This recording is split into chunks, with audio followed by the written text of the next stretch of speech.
اور پھر مسئلہ ہے کہ باقی ذکر ہیں سری، باقی جتنے ذکر ہیں اللہ کے رسول نے فرمایا خیر الذکر الخفی. اور امام اعظم امام ابو حنیفہ رحمۃ اللہ علیہ ان کے مذہب کا صاف فتویٰ ہے کہ ذکر بالجہر بدعت ہے. ذکر بالجہر کیا ہے؟ یہ جو اونچے اونچے ذکر کر رہے ہیں یہ امام ابو حنیفہ رحمۃ اللہ علیہ اور مذہب حنفیہ میں صاف لکھا ہے یہ بدعت ہے. آپ نے وہ حدیث نہیں سنی حضرت عبداللہ ابن مسعود کی؟ ایک آدمی نے کہا حضرت عبداللہ ابن مسعود کو مسند دارمی، کہتے آج میں نے مسجد میں ایک نیا کام دیکھا. حضرت نے اچھا کیا دیکھا؟ فرمایا کہ مسجد میں ایک ٹولہ بیٹھا تھا ذاکرین کا، کٹھے بیٹھے تھے. ان میں ایک بزرگ تھا وہ کہتا تھا بھئی اتنی دفعہ یہ پڑھ، اتنی دفعہ درود پڑھ، اتنی دفعہ سبحان اللہ کہے، اتنی دفعہ یہ کہے، اور یہ ٹولی بنا کے بیٹھے تھے کٹھے.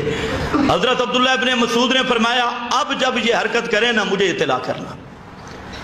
صوفی تو پھر بیٹھ گئے نماز کے بعد جمگھٹا بنا کے. حضرت عبداللہ ابن مسعود آئے تو صحابہ میں تو جرت تھی، ہم کمزور ہیں، ہم تو بہ جاتے ہیں نا، ہم تو منہ دیکھتے ہیں، اے مولوی صاحب ناراض نہ ہو جائے، او مولوی صاحب ناراض نہ ہو جائے، ہماری جماعت ہم پہ ناراض نہ ہو جائے، ہمارا کوئی بزرگ ہم پہ ناراض نہ ہو جائے، وہ جماعت سے کہیں نکال ہی نہ دے، ہاں فلانا ناراض نہ ہو جائے فلانا. یہ وہ بزدل ڈرتا ہے جس کا اللہ پر ایمان نہ ہو. ہاں مسئلہ رہ جائے دنیا رہے نہ رہے، مسئلہ رہ جائے. اس لیے ہم کہتے ہیں مسئلے کے یار بنو، شخصیات کے نہیں، مسئلے کے دوست بن جاؤ. مسئلہ میں بھی چھوڑ جاؤں تو خدا کی قسم تمہیں شاباش تب ہوگی کہ مجھے بھی چھوڑ دو. میں مسئلہ چھوڑ جاؤں مجھے بھی چھوڑ دو. یہ کون سا مسئلہ ہے؟ لا الہ الا اللہ کا معنی یہ بھی ہے کوئی بزرگ الہ نہیں.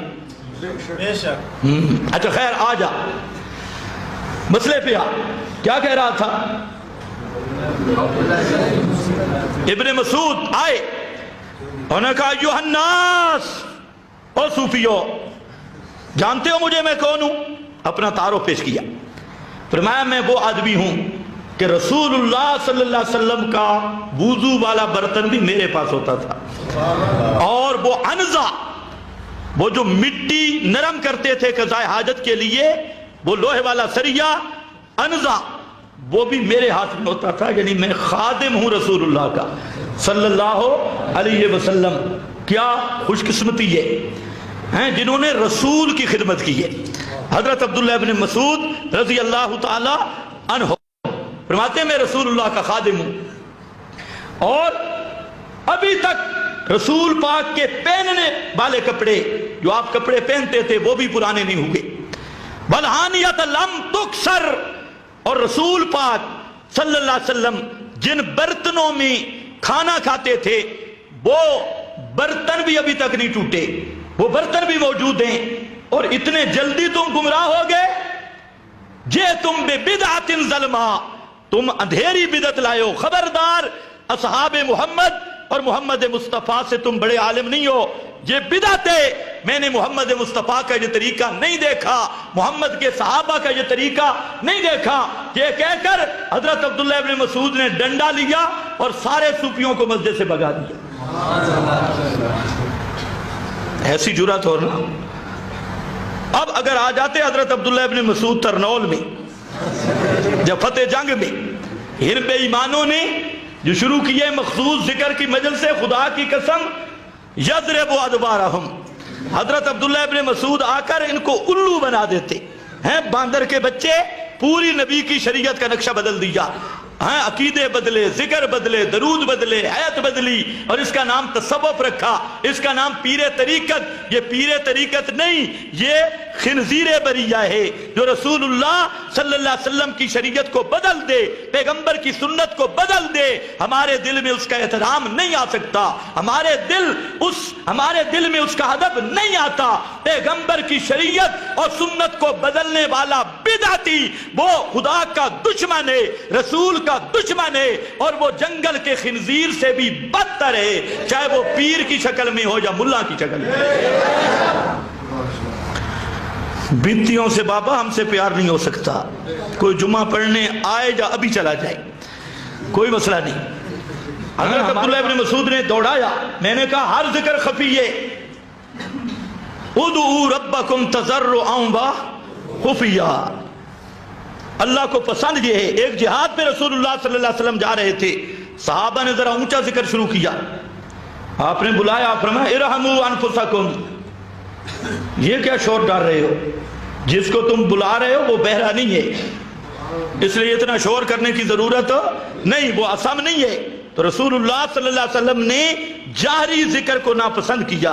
امام اعظم امام ابو حنیفہ رحمت اللہ علیہ جو اصل میں وہ ہستیاں اس امت میں جو رمز رسول کو صحیح معنوں میں سمجھنے والے ہیں، وہ امام اعظم امام ابو حنیفہ رحمت اللہ تعالی علیہ، ان کے شاگرد۔ اور میں تو حیران ہوں، سب اکابرین دیوبند نے اسی پر لکھا کہ ذکر بالجار بدعت ہے، ذکر کی طرف تدائی بدعت ہے، ذکر کی مجلسیں سجا کے لوگوں کو اس کی طرف دعوت دینا یہ بدعت ہے۔ یہ سب اکابرین دیوبند، مفتی کفایت اللہ صاحب دہلوی تک لکھ گئے، لیکن یہ بے حیا کہلواتے بھی ہم دیوبندی ہیں اور کام سارے رافضیوں والے کرتی ہیں، اس لیے ان کے دھوکے میں مت آؤ۔ یہ شریعت محمدی کو بدلنے والے ڈاکو، اگر کوئی حجت اور دلیل کا میدان ہو ان کو کہو پیش کرو، لکھ کے دے دو، آپ وہ تحریر بھی میرے پاس لے آؤ، انشاءاللہ اگر حجت ہوگی، ہمارے اندر ضد نہیں، ہم دلیل کے سامنے اپنی گردن جھکانے والے ہیں، لیکن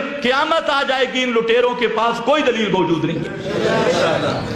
ہم ایسے سٹیج پہ نہیں بیٹھے، ہم نے ساری کتابیں دیکھ کر یہاں پر آئیے۔ ہاں بھئی دیکھو، ہر ذکر خفی ہے، لیکن یہاں آیا نا حاجی، اللہ نے فرمایا ہون ذرا اچھا بولے، یہ ذکر سارے ذکر ایسا کر، لیکن یہ جو تلبیہ والا ذکر ہے اللہ کو بھی ایسا پسند۔ پیغمبر نے فرمایا الحج والسج، الحج الحج الحج والسج، حج زبردست وہ ہوتا ہے جس میں دو کام ہوں، ایک تو اس وظیفے کا شور آئے، اس وظیفے کا شور آئے، پہاڑی پہ چل رہا ہے لبیک اللہم لبیک لا شریک لک ان الحمد، یہی تلبیہ، اتر رہا ہے یہی تلبیہ، عرفات میں کھڑا ہے یہی تلبیہ، اور چل رہا ہے یہی تلبیہ، تلبیہ ہی تلبیہ۔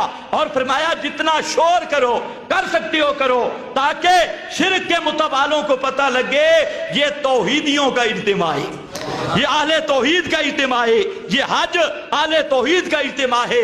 خیر اس حالت میں حاجی یہ ذکر کرتا ہے تو یہ وظیفہ ہے مکہ کا، مکی وظیفہ ہے۔ اب ایک وظیفہ ہے مدینہ کا، وہ انشاءاللہ